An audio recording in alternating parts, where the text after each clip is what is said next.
Alive, awake, alert. Poetic Meditations in the Company of Father, Son, and Spirit by Cynthia J. Griffin. Selection 5. That's what you do. Forgive it all?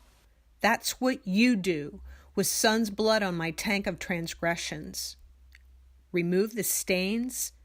That's what you do, with tons of sun bleach on my spots. True confessions do catalyze this sprinkling shower I need.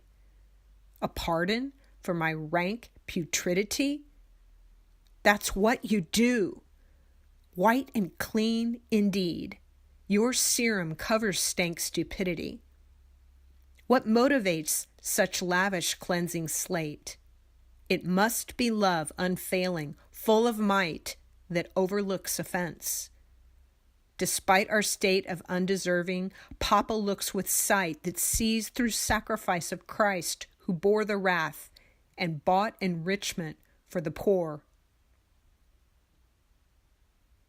For you know the grace of our Lord Jesus Christ, that though he was rich, yet for your sake he became poor, that you through his poverty might become rich.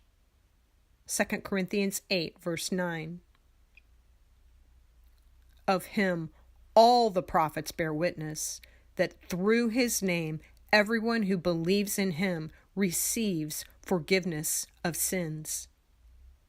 Acts 10, verse 43.